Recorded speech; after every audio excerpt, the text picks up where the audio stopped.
Las morgues son lugares de silencio y muerte, donde los cuerpos esperan su destino final. Pero algunos parecen negarse a descansar.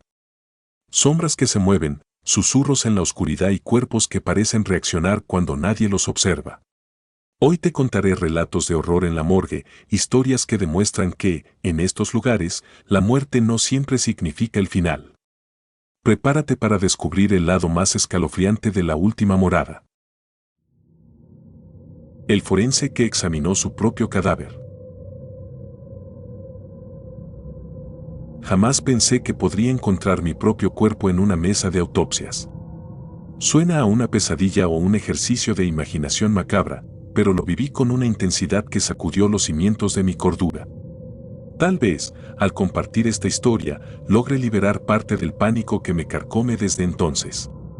Sin embargo, cada vez que cierro los ojos, revivo la escena, y dudo que exista algo capaz de borrar por completo el terror que sentí al contemplarme muerto, frente a mí mismo. Soy forense desde hace 12 años. En ese tiempo, había adquirido una especie de cintura emocional que me permitía enfrentar con profesionalismo todo tipo de casos.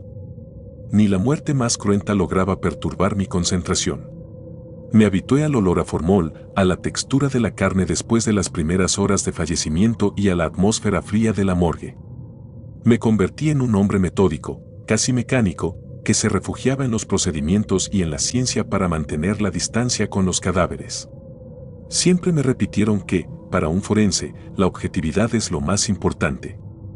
Y yo había dominado esa habilidad hasta aquel día. Llegué a mi turno nocturno como de costumbre, pasando lista de los ingresos nuevos que habría de examinar. Todo parecía rutinario, un caso de accidente de coche, un posible suicidio y un cuerpo sin identificar que habían encontrado en un callejón. Fue este último el que llamó mi atención, porque en la ficha apenas aparecía un nombre y datos personales sin confirmar. Lo tenían registrado como varón, aproximadamente 40 años, y, en un renglón aparte, figuraban detalles poco claros, documento hallado en el bolsillo, cédula a nombre de, y aparecía mi nombre. Al leerlo, un escalofrío me recorrió la espalda. Lo atribuí a un simple error administrativo, quizá alguien con la misma identificación o un caso de falsificación. Pero mi curiosidad despertó. Las manos me sudaban cuando bajé a la morgue para revisar los cuerpos. Recuerdo que mis pasos se oían fuertes en el pasillo vacío y cada zancada me retumbaba en los oídos con una insistencia que me ponía los nervios de punta. Al llegar, saludé al camillero, quien me informó brevemente que uno de los cadáveres había llegado en la madrugada sin acompañante ni datos precisos. Pensé que se trataba de ese tal desconocido con la tarjeta de mi nombre. Tomé aire y avancé a la sala de autopsias, sintiendo un latido apremiante en mi pecho. Cuando corrí la cremallera de la bolsa negra, me encontré con un rostro inerte, pero inconfundible. Era mi propio rostro. Pese a que los párpados estaban cerrados, reconocí cada rasgo, la forma de la nariz, la cicatriz casi imperceptible en la frente, incluso la leve arruga que se me formaba en la comisura de los labios. Me quedé inmóvil, con la mente luchando contra la evidencia. Era imposible que yo estuviera contemplando mi propia cara en un cuerpo sin vida. Mi primer pensamiento fue que se trataba de un individuo con un parecido asombroso, una coincidencia extraordinaria. Pero entonces mis ojos se posaron en el documento que sobresalía de una bolsita plástica a un costado, mi cédula real, con mi foto y mis datos exactos. No solo tenía mi rostro, sino que también portaba mi nombre, mi edad, mi dirección. ¿Cómo encajaba eso dentro de la lógica? Intenté controlar el temblor de mis manos y revisé la piel del cadáver con mis dedos enguantados. El tacto frío y la rigidez inicial se correspondían con las pocas horas de fallecimiento. El contorno de la mandíbula, la forma de las orejas, todo era tan igual al mío que tuve la sensación de estar ante un espejo sin reflejo. Mi corazón latía con tal furia que temí que el personal cercano pudiera escucharlo. Me repetía que debía analizarlo con la mayor objetividad, como me entrené a hacer. Es un simple desconocido con un asombroso parecido, traté de convencerme. Pero entonces leí en voz baja la etiqueta atada a su tobillo, mi nombre completo, mi fecha de nacimiento y, con espantosa coincidencia, mi profesión, médico forense. El aire de la sala se volvió denso, como si algo sobrenatural flotara en el ambiente. Aún así, en un acto de valentía o necedad, tomé el estetoscopio para buscar un posible latido, aunque sabía que estaba muerto. Era absurdo, pero la escena era tan surreal que necesitaba aferrarme a cualquier prueba de que solo era un cuerpo más. Por supuesto, no encontré pulso ni sonido alguno. Con un nudo en la garganta, decidí que haría un examen preliminar, medir estatura, peso y buscar señas particulares.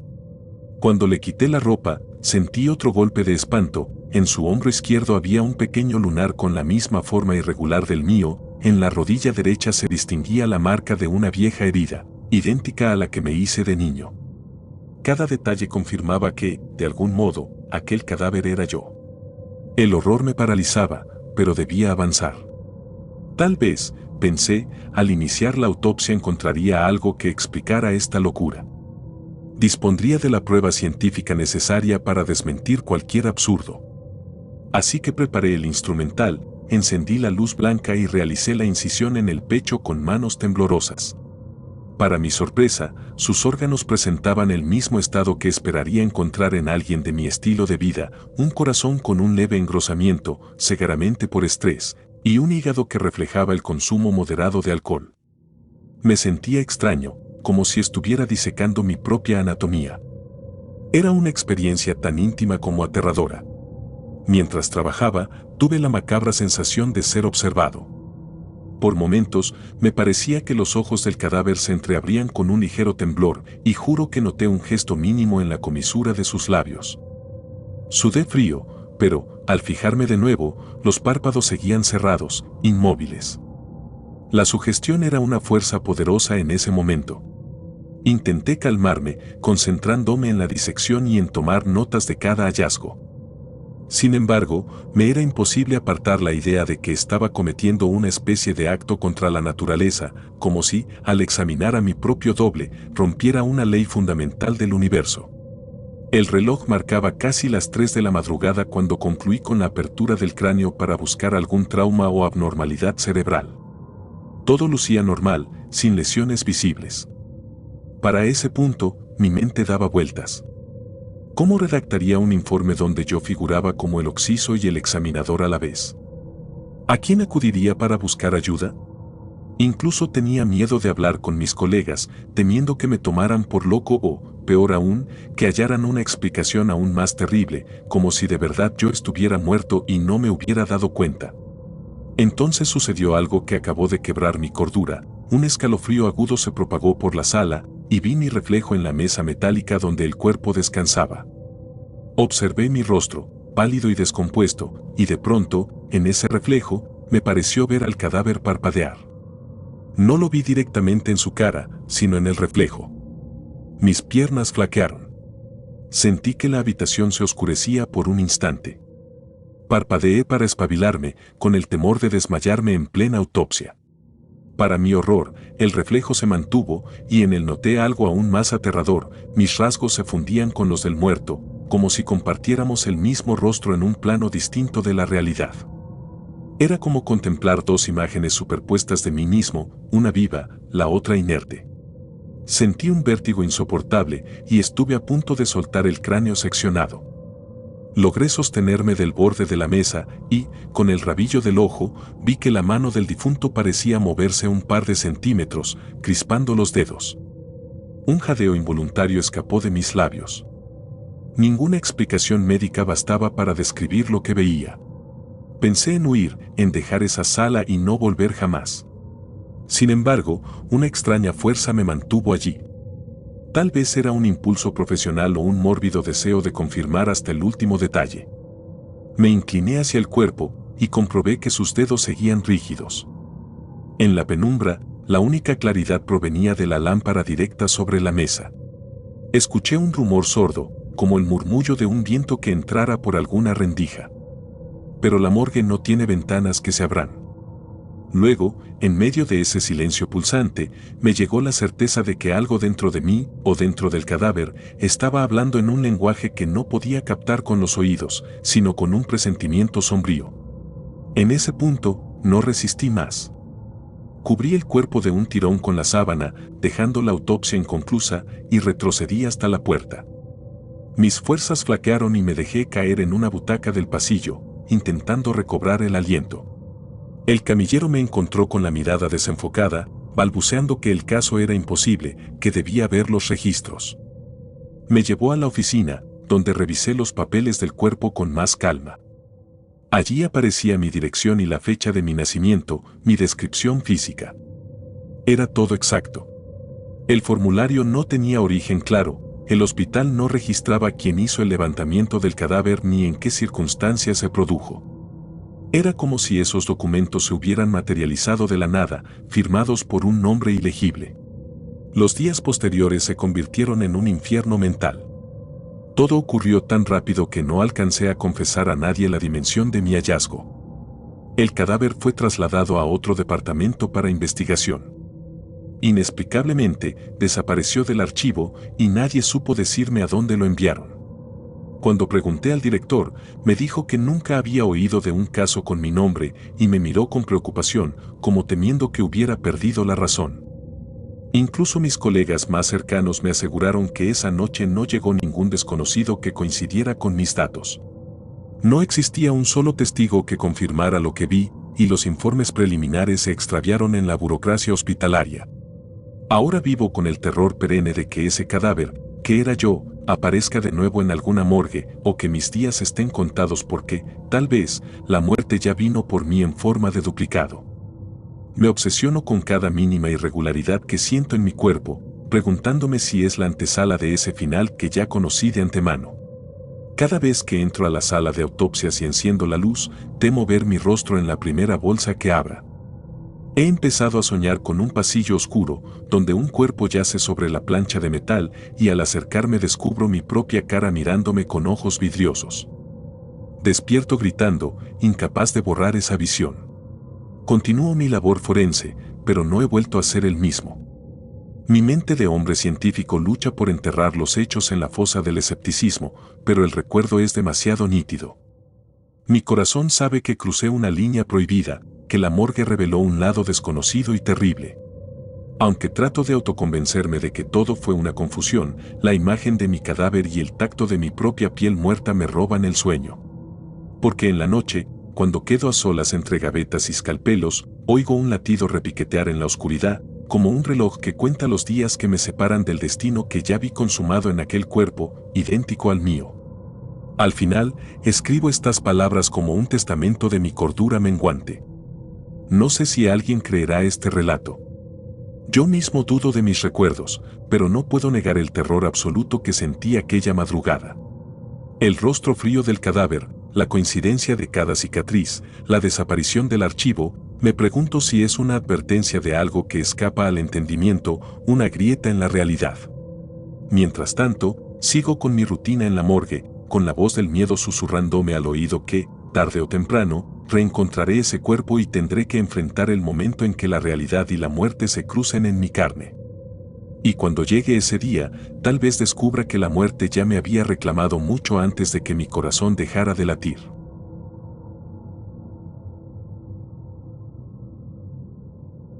El tercer cuerpo. He trabajado en la morgue del Hospital Central durante casi 10 años. Cada turno nocturno implica una rutina muy concreta: revisar el listado de ingresos, preparar la sala de autopsias, desinfectar el instrumental y, por supuesto, realizar la disección de los cuerpos programados.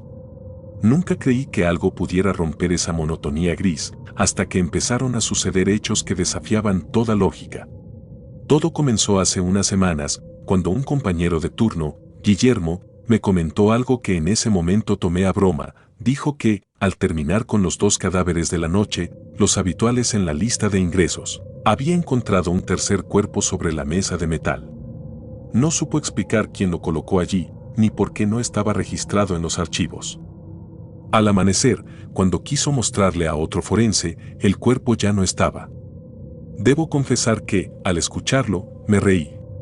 Pensé que Guillermo estaba exhausto y que, entre la fatiga y la penumbra, tal vez había confundido algún bulto o había malinterpretado las sombras. Sin embargo, pocos días después, a mí me ocurrió algo similar.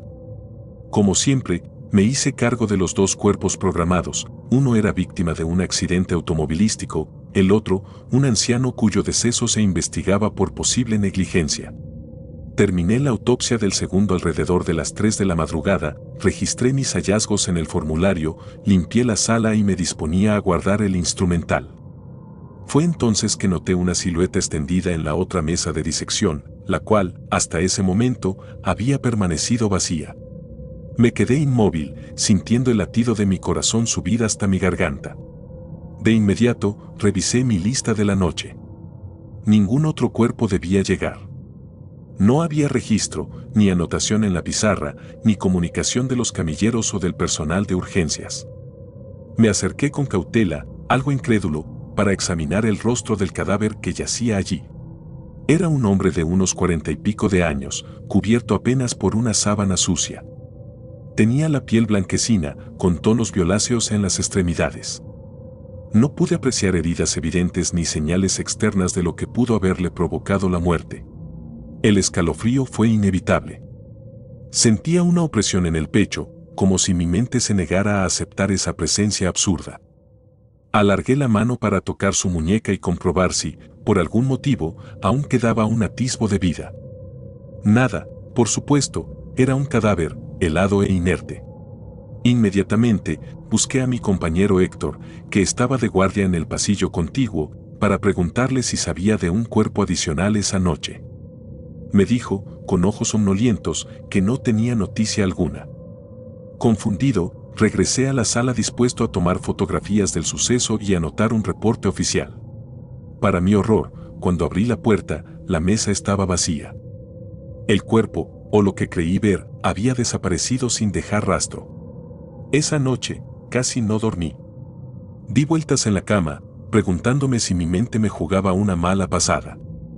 Tal vez era el cansancio de tantos turnos seguidos o la acumulación de estrés. Pero el recuerdo de haber tocado la piel helada me parecía demasiado tangible para ser una alucinación. A la mañana siguiente, Guillermo me buscó para contarme que, según otros colegas, se había repetido la aparición de un tercer cuerpo en días distintos. Nadie poseía pruebas contundentes. Solo coincidían en que ocurría en la madrugada, después de que los dos cadáveres oficiales eran procesados. Tampoco había testigos directos que lo hubieran visto moverse o que hubieran visto a alguien depositarlo allí. Simplemente aparecía y, con la misma facilidad, se desvanecía. Decidimos tomar medidas. Instalamos una cámara de seguridad improvisada en la sala de autopsias, usando un celular viejo, con la idea de grabar en video todo el turno. Creíamos que, de esa forma, podríamos descubrir a algún bromista o, al menos, capturar lo que sucediera en la mesa. Esa noche, yo estuve a cargo de dos cuerpos nuevos, una mujer que falleció por posible hemorragia interna y un hombre que, según sospechas, pudo haber sido envenenado. Terminamos ambos procedimientos cerca de las 4 de la mañana. Dejamos la sala impecable, con las mesas completamente vacías y limpias. Guillermo y yo nos dispusimos a aguardar en la oficina contigua, vigilando la grabación en vivo a través del pequeño monitor que habíamos improvisado. El tiempo pasó con agotadora lentitud. Reinaba un silencio denso, interrumpido apenas por el zumbido de los refrigeradores en la morgue. Nos turnamos para ir al baño o para tomar un café y mantenernos despiertos. De pronto, alrededor de las 5:30 de la mañana, notamos que en la imagen transmitida por el celular algo cambiaba. Una interferencia leve apareció en la pantalla, líneas grises y negras que cruzaban la imagen, acompañadas de un sonido de estática. Cuando la señal se estabilizó, ambos nos quedamos sin aliento. En el centro de la sala se distinguía una figura tumbada sobre la mesa que minutos antes estaba vacía. Parecía estar envuelta en una sábana, con la cabeza ladeada hacia la pared. Ninguno de nosotros se atrevió a correr de inmediato a la sala. Sentí un sudor frío que me empapaba la frente. Guillermo tragó saliva y me miró con el terror pintado en el rostro. Sin pensarlo mucho, tomé la linterna y nos aventuramos al pasillo. Caminamos con paso indeciso, comprobando que no se oyera ningún ruido extraño. Al entrar en la sala, sostuve la linterna con mano temblorosa. Allí estaba el tercer cuerpo, tal como lo habíamos visto en la cámara, inmóvil, con una sábana grisácea cubriéndole hasta el cuello. Quise acercarme para descubrir sus facciones, cuando repentinamente escuchamos un golpe seco, como si alguien azotara la puerta del refrigerador de cadáveres. Los dos giramos en dirección al sonido, iluminando el mueble metálico. Nada se movía, ninguna de las puertas individuales estaba abierta. Pero el estruendo había sido real. El corazón me latía a una velocidad enloquecedora. Cuando volvimos la mirada a la mesa, el cuerpo ya no estaba. Solo hallamos la sábana tirada en el piso, empapada en un líquido rojizo que no supimos determinar si era sangre o algún otro fluido. El desconcierto nos sobrepasó. Guillermo murmuró un "¿qué demonios?" que resonó en el eco de la sala. Corrimos a revisar el monitor. Ahí vimos cómo, después del golpe, la interferencia regresó y la figura se difuminaba, quedando de nuevo una mesa vacía. El reloj marcaba las 6:45 de la mañana. Esperamos a que amaneciera para buscar en todo el hospital alguna señal de que un cuerpo se hubiera extraviado o que algún bromista hubiera hecho de las suyas. Pero nadie supo darnos explicación. Ni en recepción, ni en urgencias, ni en las cámaras del pasillo se registraba el ingreso o salida de nadie. Desde entonces, la aparición del tercer cuerpo se volvió algo casi regular, un fenómeno que ocurría cada 3 o 4 noches. A veces, los forenses que coincidían en el turno veían fugazmente sus formas a través de la puerta de vidrio o escuchaban pasos y gemidos tenues que parecían surgir de la sala. Nunca pudimos identificar quién era, cómo llegaba ni por qué desaparecía. Tampoco logramos grabar su rostro con nitidez, siempre surgía una interferencia en la cámara en el momento crucial. Cuando amanecía, no había ni rastro de él, salvo alguna mancha y la alteración de nuestro pulso. El hospital entero empezó a murmurar leyendas. Algunos decían que podía tratarse del cadáver de un asesino que no lograba descansar, otros decían que era el espíritu de alguien declarado muerto por error, vagando en busca de justicia. Incluso hubo quienes pensaron que era un castigo divino, una prueba para los que osábamos hurgar en los misterios de la muerte. Lo cierto es que nadie conseguía aclarar la situación. Cada vez que acudíamos con los directivos, nos pedían pruebas contundentes y nos miraban con recelo, como si temieran que hubiésemos perdido la razón. La tensión fue escalando. Algunos compañeros pidieron cambio de turno o licencia médica, alegando estrés o fatiga crónica.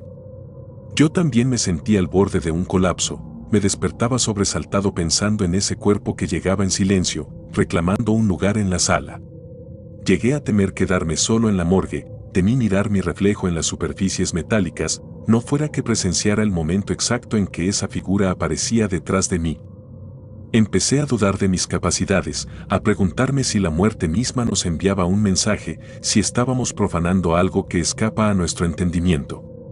Una noche, decidido a llegar al fondo del asunto, me quedé en la sala de autopsias, sin ocultarme en la oficina anexa.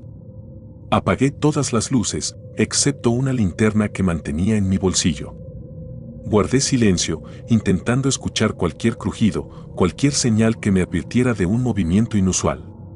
El reloj marcó las 3 de la madrugada y la atmósfera era tan densa que me costaba respirar con normalidad. Poco después de las 4, me pareció vislumbrar una sombra acercándose a la mesa.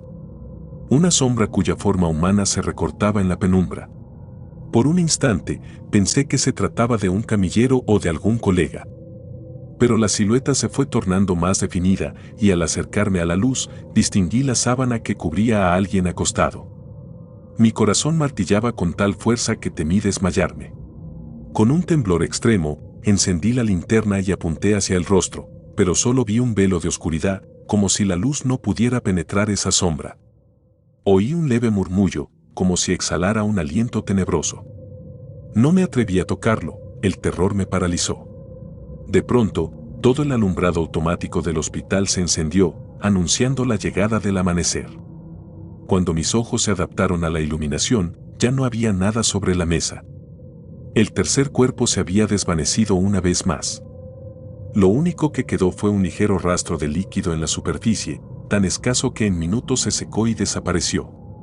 Ahora escribo estas líneas con la misma desazón que me invade cada noche. Han pasado varios turnos y el fenómeno se repite sin que nadie pueda explicarlo. A algunos colegas, el hecho los ha llevado a renunciar. Otros, como yo, siguen con su trabajo, intentando ignorar la angustia que acecha en las esquinas de la sala. Hay días en que me pregunto si un día ese cuerpo no desaparecerá al alba, si se quedará entre nosotros exigiendo un nombre, un diagnóstico, una autopsia que nunca concluimos. He llegado a imaginar que, tal vez, el tercer cadáver es un presagio de nuestras propias muertes, una proyección de lo que seremos en algún futuro desconocido. Lo cierto es que nada ha vuelto a ser igual en la morgue desde que empezó esta serie de apariciones. Cada vez que termino con los 2 cuerpos programados, un escalofrío me recorre al voltear a ver la mesa vacía, temiendo encontrarla ocupada por esa entidad sin rostro, sin registro ni historia. Y cada noche rezo, a mi manera, para que el tercer cuerpo no se presente, para que se apiade de nuestra cordura y nos deje en paz. Pero, igual que todos, ignoro sus motivaciones y su origen. Solo sé que, cuando amanece, él se evapora, dejándonos con un silencio más helado que cualquier cadáver real. Y es en ese silencio donde habita el horror que ya no me deja dormir.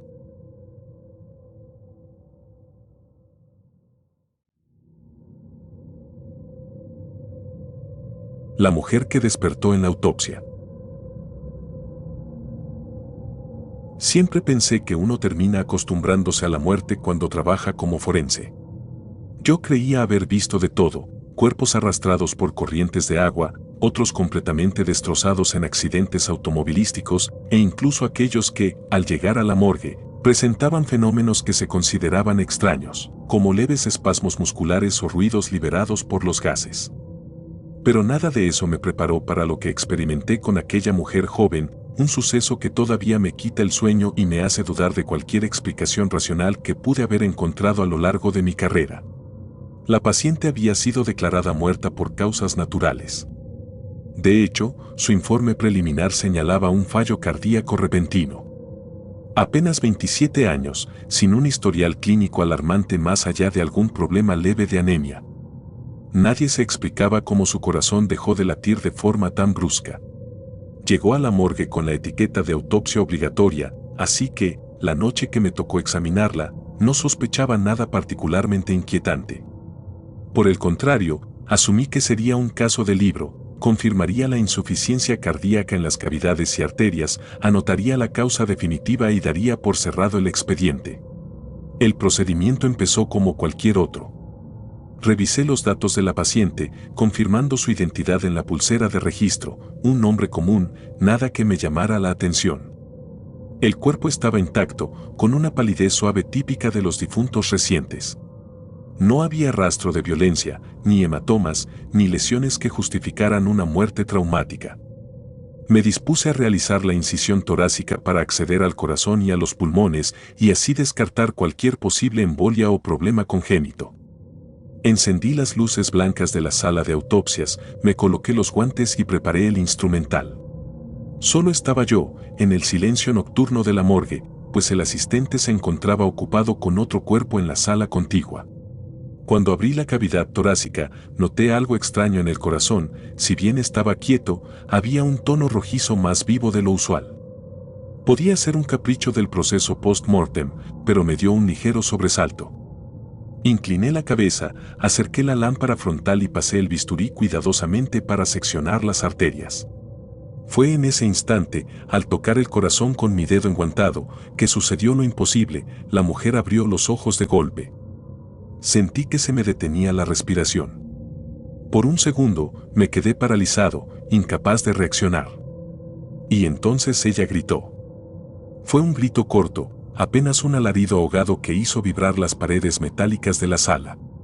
El horror me invadió. Jamás, en todos mis años de oficio, había presenciado algo así. Mi cuerpo se estremeció y solté el bisturí, que cayó con un tintineo al piso.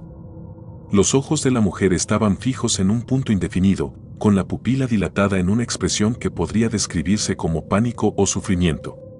El pecho seguía abierto, sin signos de respiración, y, aún así, la evidencia ante mis ojos me decía que algo en ella estaba, consciente. O al menos, reaccionando.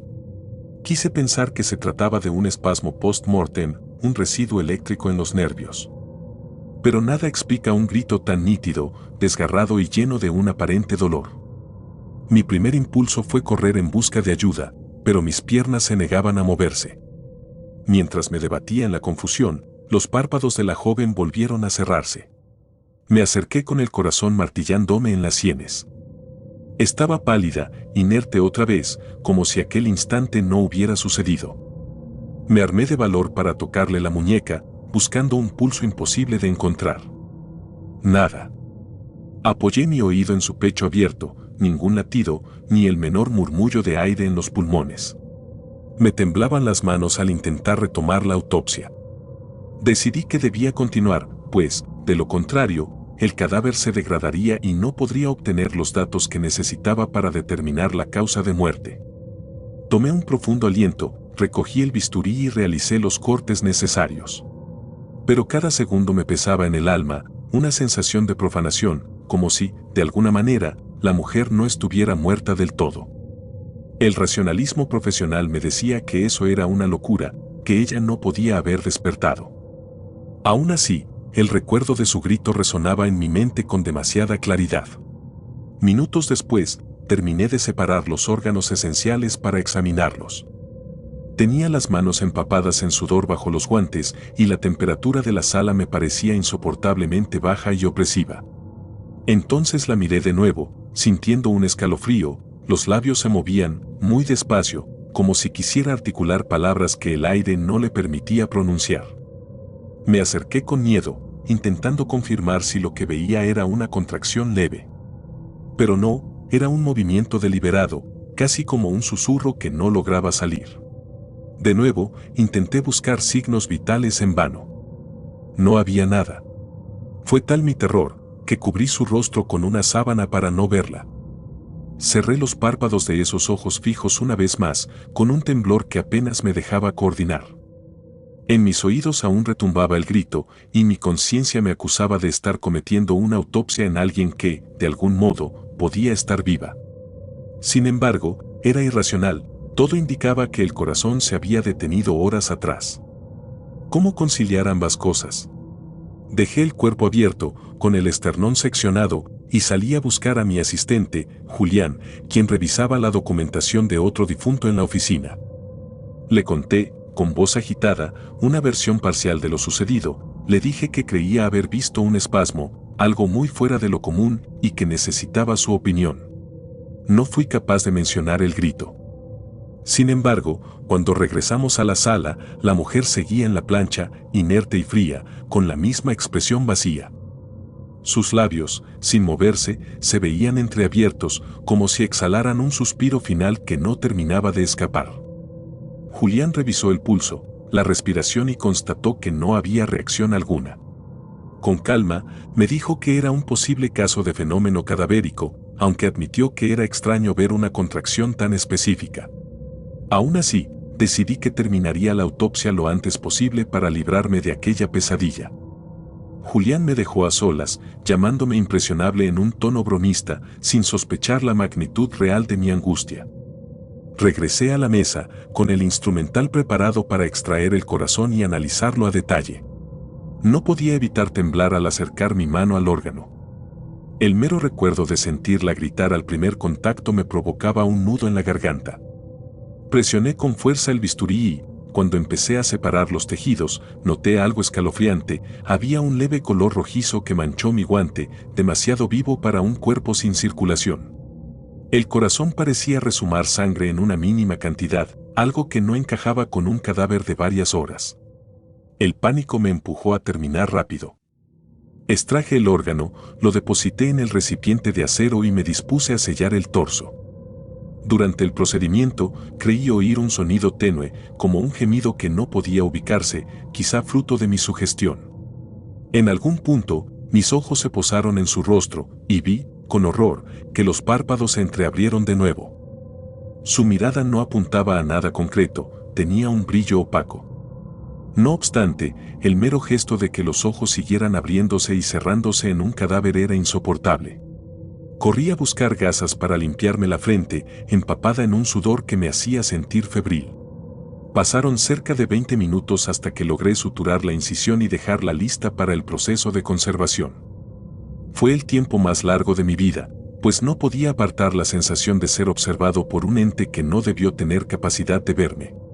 Cuando finalmente lo logré, cubrí el cuerpo con la sábana y respiré aliviado, orando por no vivir un episodio semejante nunca más. Sin embargo, mi tranquilidad duró muy poco. Pasada la medianoche, revisé los cuerpos y protocolos para entregarlos al día siguiente. En ese momento, oí un ruido procedente de la sala donde yacía la mujer. Algo semejante a un golpe sordo, como si alguien se moviera bruscamente en la plancha metálica.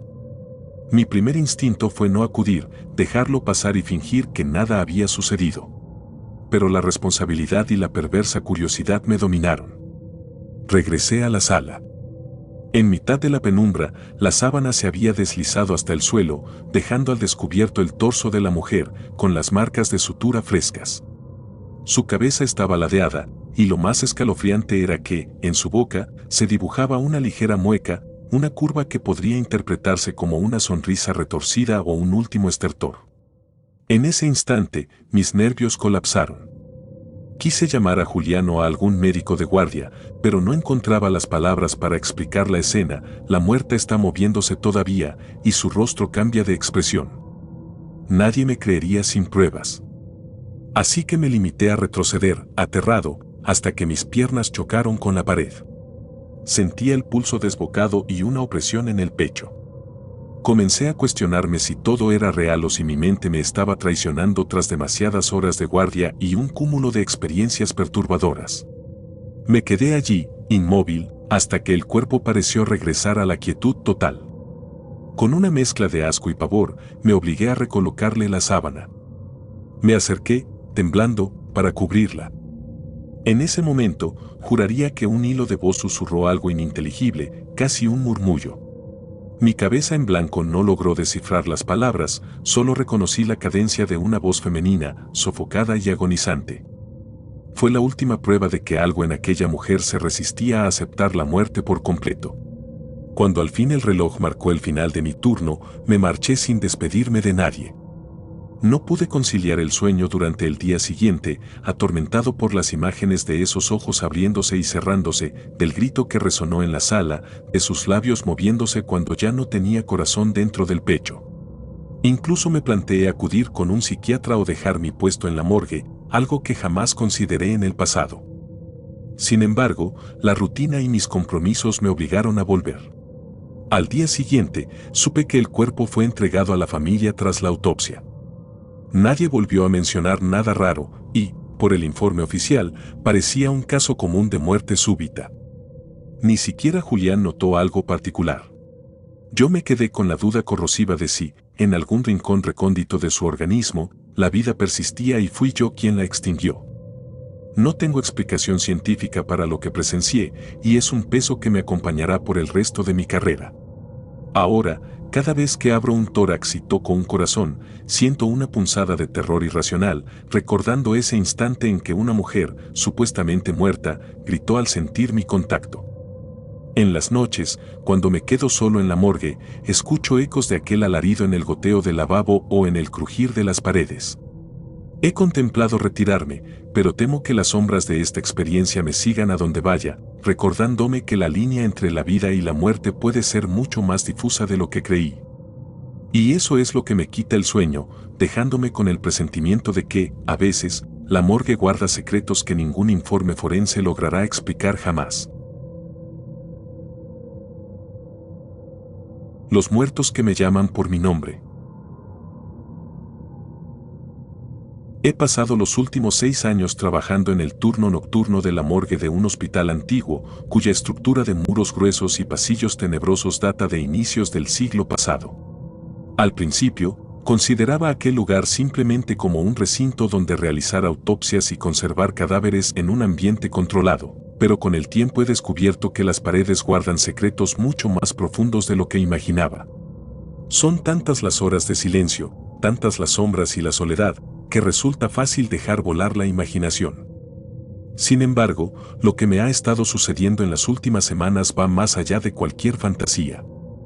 Me he visto obligado a admitir que, en la quietud de la noche, algo en la morgue pronuncia mi nombre con un aliento que eriza mi piel.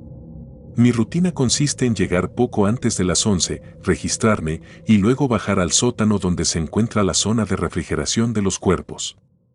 Allí reviso la lista de recién ingresados y me aseguro de que las gavetas estén etiquetadas correctamente. El hospital no es muy grande, pero su morgue cuenta con una veintena de compartimentos refrigerados que, en noches difíciles, se llenan por completo.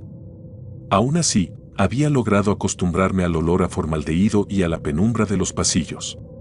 Eso cambió cuando, una noche cualquiera, en medio de mi inspección rutinaria, escuché algo que me hizo detener el paso. Era un susurro, casi imperceptible, mezclado con el zumbido de los ventiladores y el eco de mis propios pasos.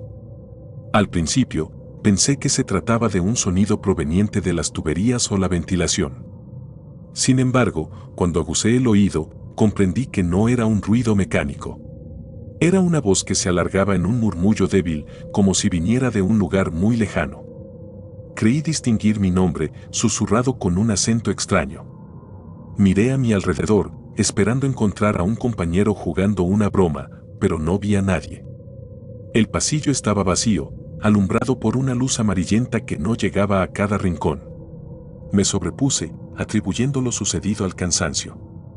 Continué revisando gaveta por gaveta, comprobando que los cadáveres estuvieran en el compartimento correcto y que las temperaturas se mantuvieran estables. Durante un buen rato, todo marchó con normalidad, hasta que, de pronto, escuché de nuevo ese susurro. Esta vez fue más claro, pronunciaba mi nombre, como un lamento prolongado. Un escalofrío me recorrió la espalda.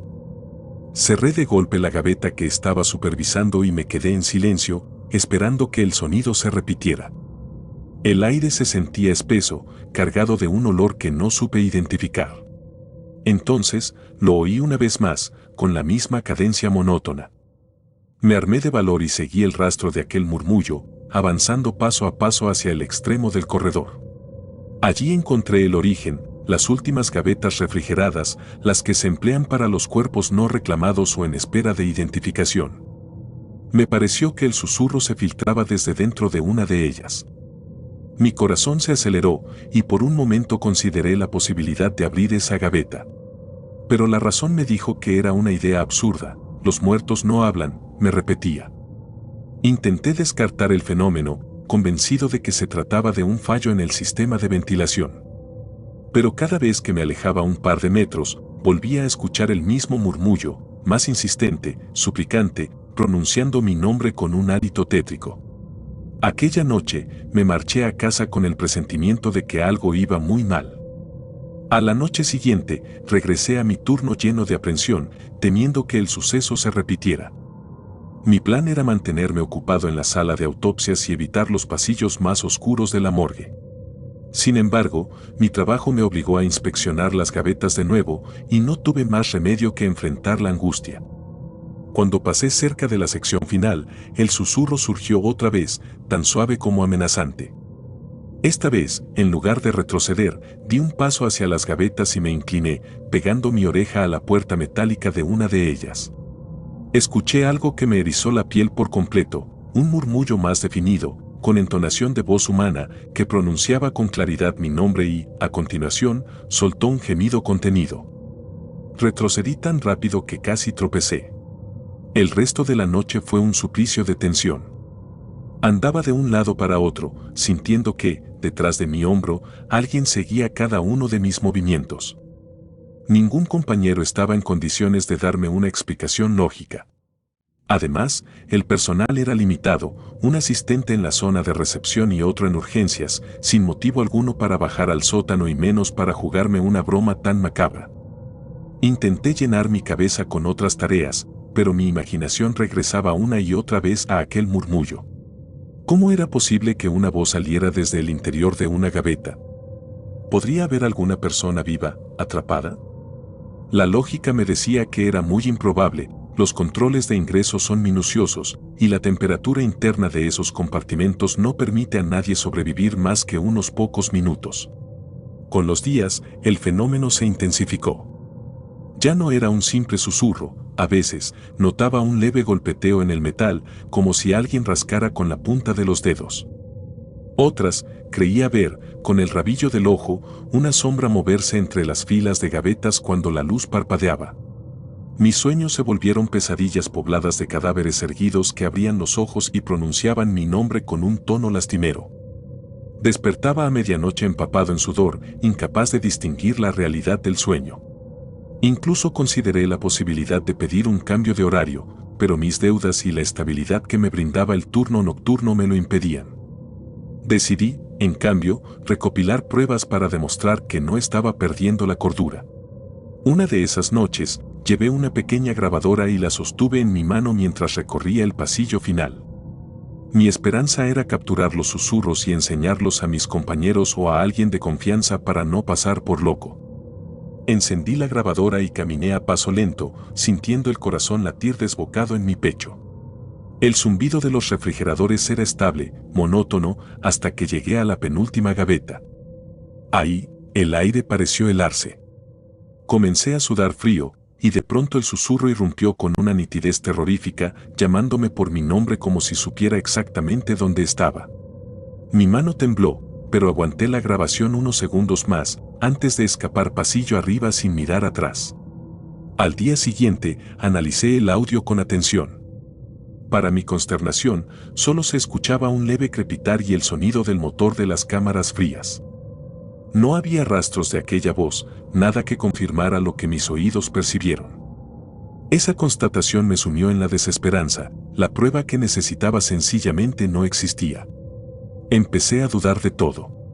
Conforme las noches pasaban, el acoso de aquella presencia, porque ya me convencía de que era algo que me buscaba, se hacía más directo. A veces, sentía un aliento helado rozar mi nuca mientras llenaba informes, o percibía un suave cuchicheo a escasos centímetros de mi oído cuando me detenía junto a cualquier gaveta. La gota que colmó el vaso ocurrió hace apenas 3 días. Terminaba de acomodar un cuerpo sin identificar en el compartimento 13, cuando percibí que alguien, o algo, se acercaba por detrás. Noté un soplo gélido en mi oreja y escuché un susurro tan claro que me dejó petrificado. «Ayúdame». Mi cuerpo entero se tensó en un espasmo de horror.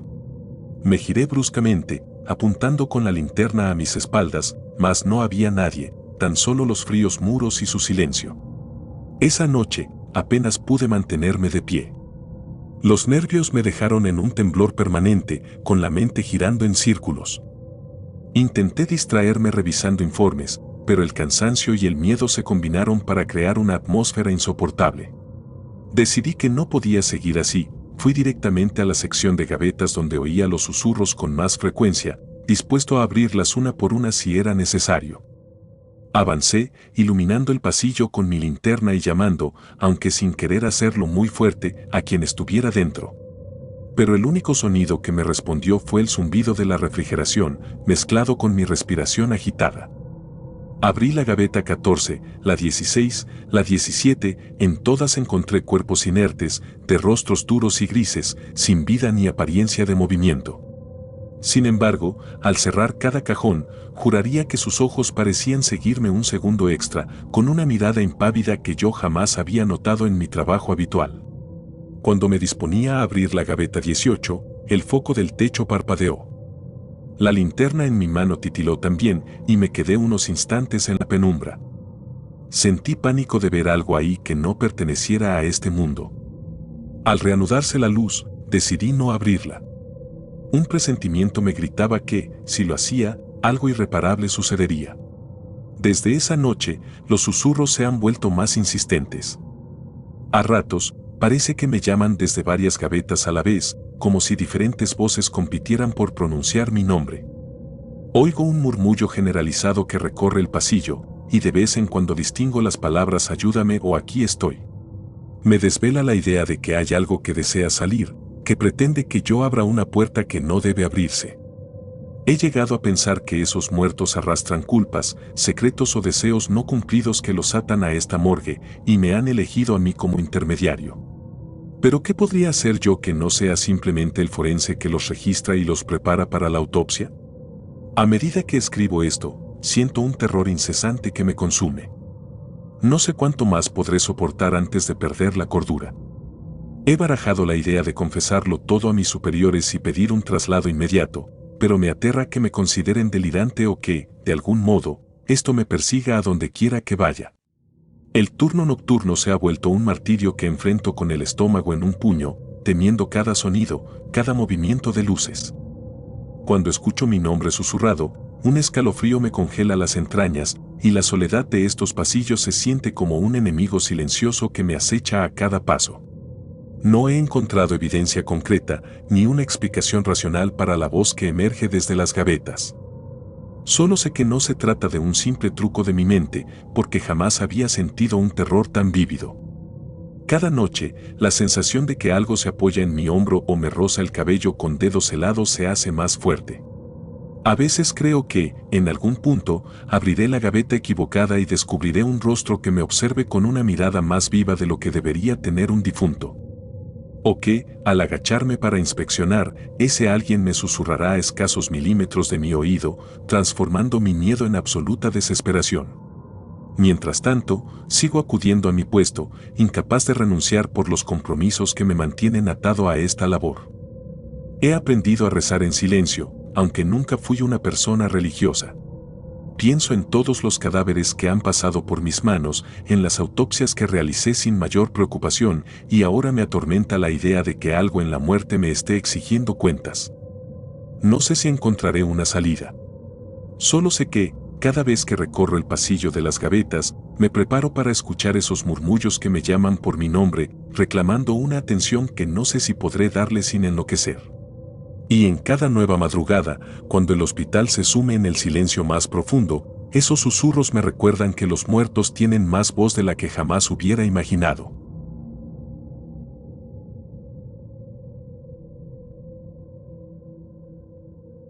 El cadáver que parpadeó.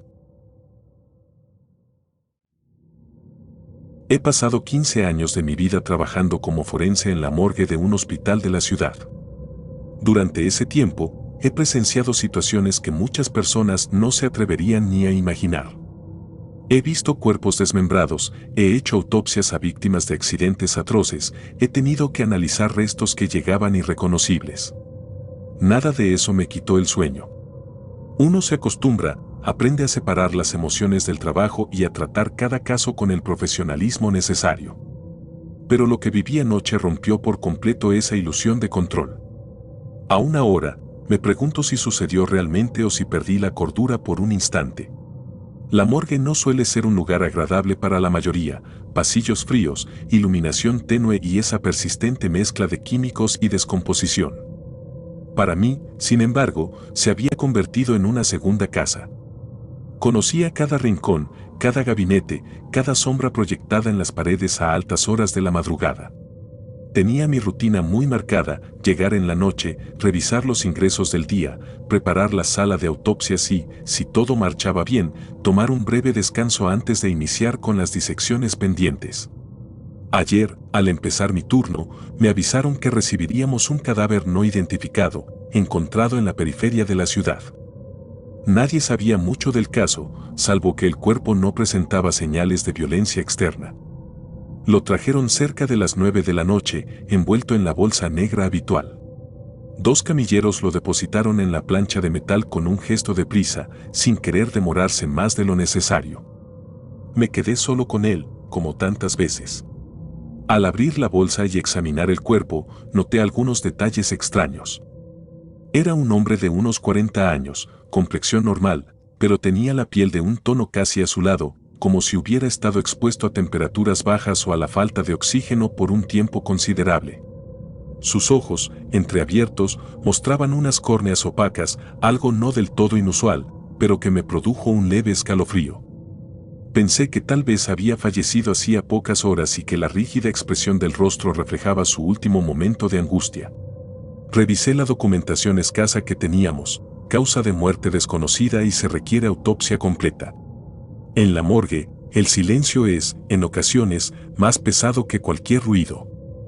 Se escucha el zumbido lejano de los refrigeradores, el eco de algún paso en el pasillo, o el goteo persistente de una tubería antigua. Esa noche, la atmósfera se sentía más densa de lo habitual. Me dije a mí mismo que estaba cansado, que necesitaba un café. Aún así, decidí iniciar el procedimiento cuanto antes. Coloqué al hombre bajo las luces intensas de la sala de disección, preparé mi instrumental y mis notas y me puse los guantes. Fue justo entonces que sucedió algo que al principio consideré una ilusión óptica o un simple espasmo post-mortem. Ante mis ojos, el cadáver parpadeó. No fue una contracción muscular cualquiera, la piel sobre los párpados se cerró y se abrió con suavidad, como si el hombre hubiese estado vivo. Sentí un golpe de adrenalina que me heló el pecho. Retrocedí un paso, con el bisturí en la mano temblorosa, sin comprender lo que acababa de presenciar. Las reacciones involuntarias en un cuerpo recién fallecido no eran desconocidas para mí. Pueden presentarse contracciones, ruidos producidos por gases o incluso movimiento de extremidades. Pero jamás, en todos mis años de servicio, había visto un parpadeo tan real. Me quedé mirando el rostro del difunto, intentando calmar mi respiración. Los ojos, sin embargo, permanecían cerrados. Podía convencerme de que había sido un truco de la luz, un reflejo de mi propia fatiga. Pero no me dio tiempo de engañarme por completo. En cuestión de segundos, los labios del cadáver se movieron en un gesto casi imperceptible y escuché un susurro demasiado claro para atribuirlo al viento o a mi mente: no me abras. El cuchillo de disección se me resbaló de la mano. El corazón me palpitaba con la fuerza de un tambor y mis sienes ardían de un calor sofocante. Intenté recuperar la compostura, diciéndome que era imposible, que los muertos no hablan, que algún proceso químico o un juego de mi imaginación debía haber producido ese susurro. Pero no había forma de negarlo, el sonido seguía retumbando en mis oídos, firme y grave. La frase era demasiado coherente para ser un simple ruido mecánico de gases. Presioné mis dedos contra las sienes, buscando un razonamiento lógico. Revisé el pulso en la muñeca del cadáver, palpé el cuello con cuidado. No había rastro de vida. Ni un latido, ni un soplo de aire. Aunque me aterrara la idea, el cuerpo estaba realmente muerto. Y, sin embargo, había parpadeado y susurrado. Quise correr a avisar a alguien, llamar a un colega o a un guardia de seguridad, pero me detuve al imaginar cómo sonaría mi relato. Me tacharían de loco o pensarían que la tensión laboral me estaba afectando. Tomé aire y me obligué a volver a la mesa de disección. Tenía que cumplir con mi trabajo. Las normas establecen que, ante un cadáver sin causa de muerte aparente, es indispensable realizar la autopsia para descartar crímenes o enfermedades contagiosas. Ajusté las luces, recogí el bisturí del suelo y, con la mano todavía temblorosa, me dispuse a comenzar la incisión en el tórax. La hoja apenas rozó la piel azulada cuando algo impensable ocurrió. Los ojos del cuerpo se abrieron de par en par, inyectados en un blanco vidrioso, y su boca se contrajo en un rictus tan poderoso que parecía un grito silencioso. Casi perdí el equilibrio. Mi mente me gritaba que eso no podía estar sucediendo. Aún así, supe que debía sobreponerme y acerqué mi cara para observar cualquier movimiento vital, aunque todo mi cuerpo se resistiera. No respiraba, no se movía. Los ojos permanecieron abiertos, reflejando una pavorosa expresión de súplica. Por más que quise obligarme a pensar que era un efecto tardío de la muerte, la imagen resultaba demasiado perturbadora. Estaba a punto de llamar a emergencias cuando, inesperadamente, las luces de la sala parpadearon un par de veces y se apagaron por completo. Me quedé en la penumbra más absoluta, rodeado de las sombras deformadas de los instrumentos y con el difunto a mi lado, cuyos ojos seguían abiertos en la oscuridad. Todo ocurrió muy rápido, pero la angustia hizo que pareciera eterno. Escuché un sonido similar a un quejido, o quizá un lamento, proveniente del rincón donde guardábamos los contenedores de muestras. Sentí un hormigueo en el cuero cabelludo, como si algo rozara mi cabeza con dedos fríos. Recordé que había una linterna de emergencia en un cajón cercano. La busqué a ciegas, tropezando con la mesa y sintiendo el tacto frío de la piel muerta contra mi brazo, lo que me provocó un escalofrío incontrolable. Por fin, mis manos se cerraron sobre la linterna y la encendí. El haz de luz me mostró la sala en un desorden caótico, varios instrumentos tirados por el suelo, un charco de líquido desinfectante derramado y, en el centro, el cadáver con el pecho a medio descubrir, clavando esa mirada vacía en un punto indeterminado del techo. Me armé de coraje y apunté la linterna directamente a ese rostro. Quería verificar si aún mostraba signos de movimiento. Los párpados se habían cerrado, tal vez por efecto del apagón o del reposicionamiento del cuerpo. Me incliné con cuidado, tratando de mantener la luz fija sobre la cara, y sentí el golpe del miedo más crudo que he experimentado jamás. Los labios se entreabrieron, dejando salir un siseo que parecía pronunciar mi nombre. No podría asegurarlo, pero juro que lo escuché con claridad. Salí de la sala de un tirón, atravesando el pasillo casi a tientas. La morgue estaba oscura, pues aparentemente la falla eléctrica afectaba todo el sótano. El ritmo de mi respiración era tan frenético que me costaba tragar saliva. Alcancé la recepción de la planta baja, donde un par de vigilantes me vieron llegar desencajado. Intenté explicarles que se había ido la luz y que necesitaba ayuda para revisar el generador.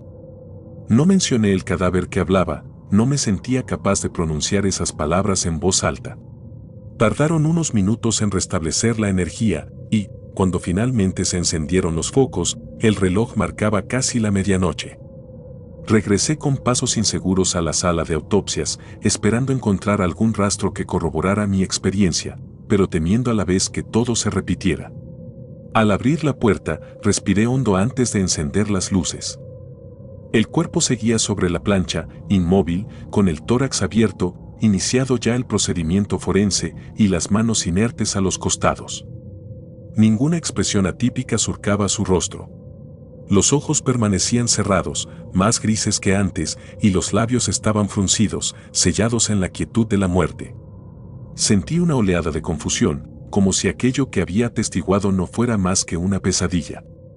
Sin embargo, el temblor de mis manos y el sudor frío en mi nuca confirmaban que lo había vivido despierto. Tomé mis notas, mi bisturí, e intenté continuar la autopsia con el pulso desbocado. Verifiqué cuidadosamente todos los órganos, no había lesiones obvias, ni sangre interna que explicara el deceso. El cerebro, por lo que pude apreciar, tampoco mostraba rasgos de traumatismo. Mientras trabajaba, no dejaba de mirar su rostro cada pocos segundos, esperando un nuevo gesto imposible. Terminé la inspección con una mezcla de alivio y terror rezagado.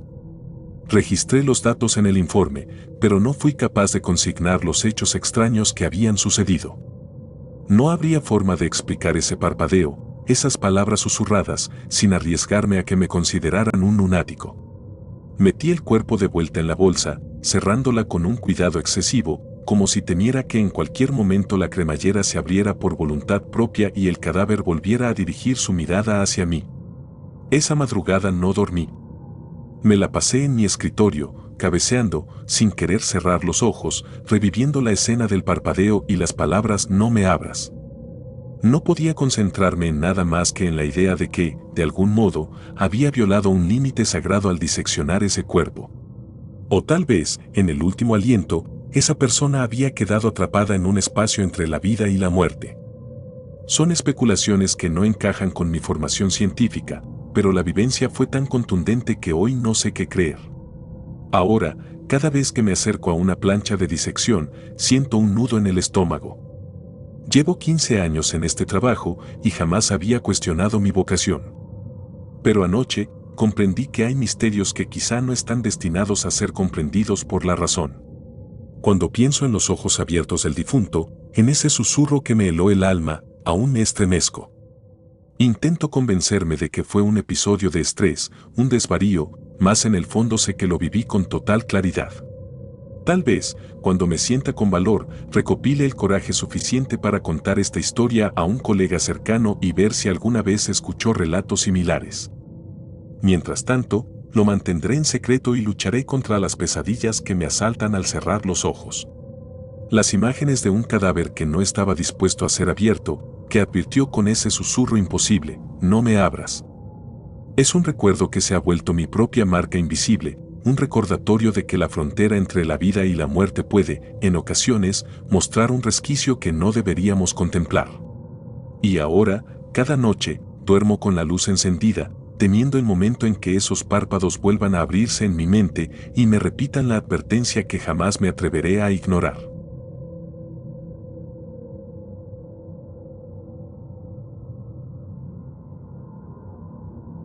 El último caso del forense. Nunca pensé que un simple cuaderno amarillento y un par de hojas mecanografiadas pudieran hacer que las noches se convirtieran en una sucesión de insomnios y pesadillas. Aquel expediente especial, el que me mostró el forense anciano antes de retirarse, cambió mi percepción de la muerte y de las mesas de autopsias para siempre. Parecía un caso más, uno de tantos que circulan por la morgue con historias inverosímiles. Pero había algo en la forma en que él hablaba, en su voz temblorosa y en sus ojos turbios, que me hizo comprender que lo que guardaba en esas páginas tenía un peso distinto, casi maldito.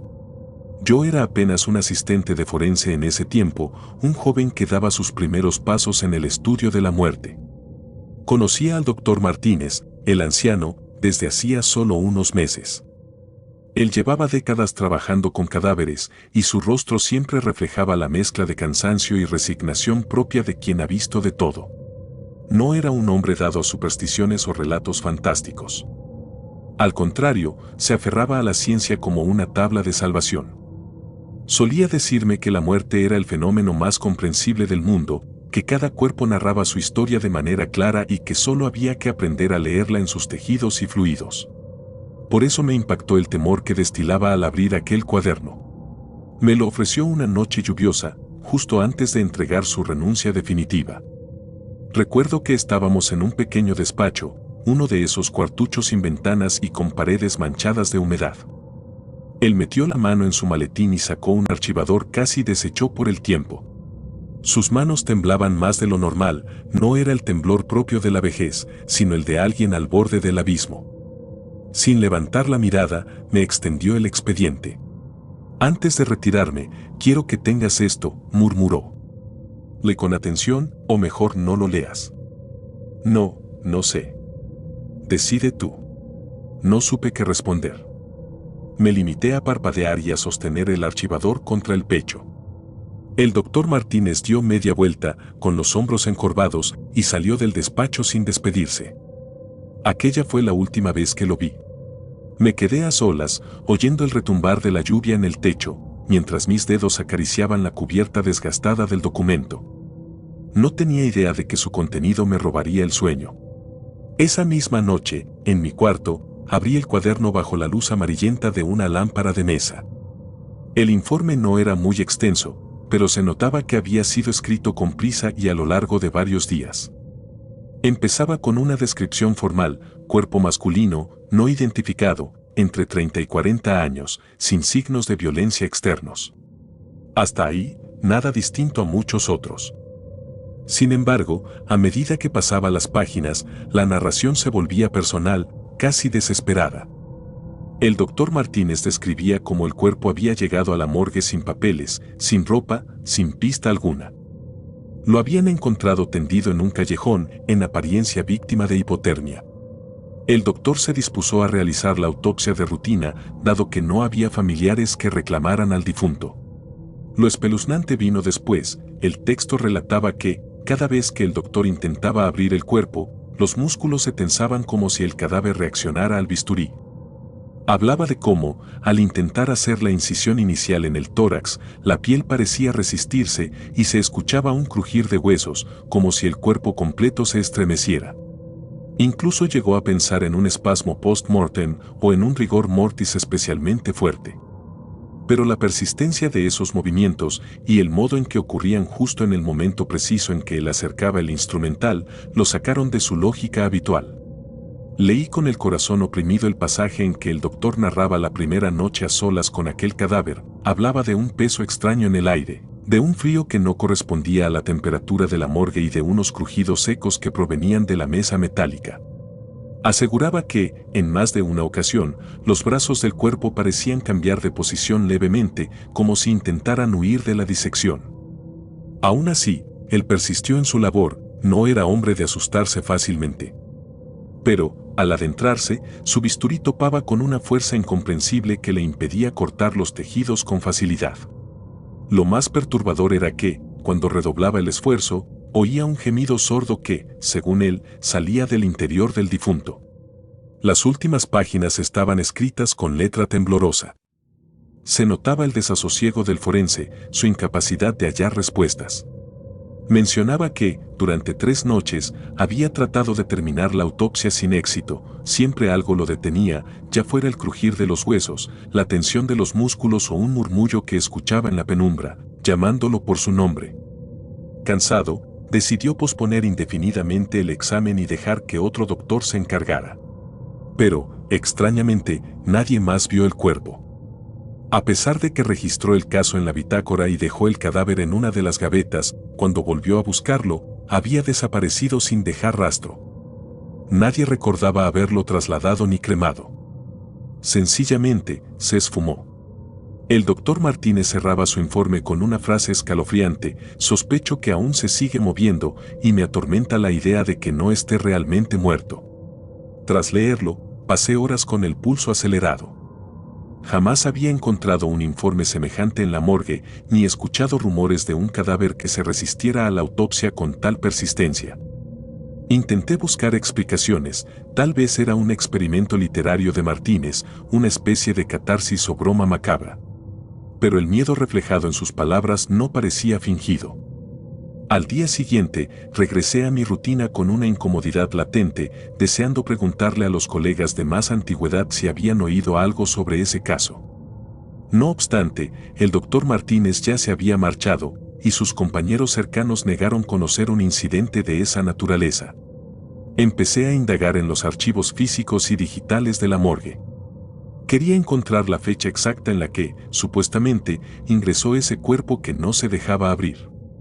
Pero todo fue en vano, ni un solo registro coincidía con la descripción ni aparecía nada con los rasgos que él anotó.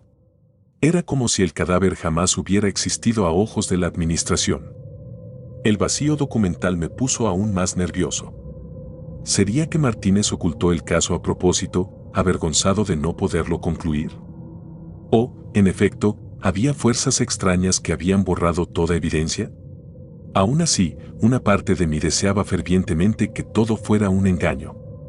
Cada vez que leía de nuevo el expediente, mi cabeza se llenaba de imágenes aterradoras: un cuerpo rígido, con huesos crujiendo en la oscuridad, moviéndose cada vez que el bisturí se acercaba. Me obsesioné con la idea de que, en cualquier momento, un camillero me avisaría de la llegada de un cadáver con esas características. Tenía miedo de enfrentarme a algo que desafiara todas mis certezas científicas. Pasaron semanas sin novedad, y comencé a convencerme de que tal vez el doctor Martínez dejó esa historia como un testamento fantasmal para asustarme. Sin embargo, una madrugada, ocurrió algo que me hizo replantearlo todo. Era uno de esos turnos tranquilos en que la morgue se encuentra en silencio absoluto, sin un solo ingreso urgente. Hacia las 2 de la mañana, escuché un leve rechinar proveniente del pasillo donde se guardan las bolsas mortuorias.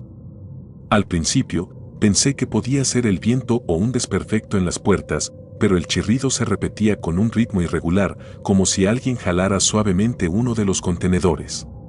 Siguiendo el impulso temerario de mi curiosidad, salí de mi pequeño despacho y avancé hacia el pasillo, iluminado por las luces de neón que parpadeaban con un zumbido sordo. Al final del corredor, distinguí la silueta de un compartimento con la puerta metálica medio abierta, donde las bolsas se apilan.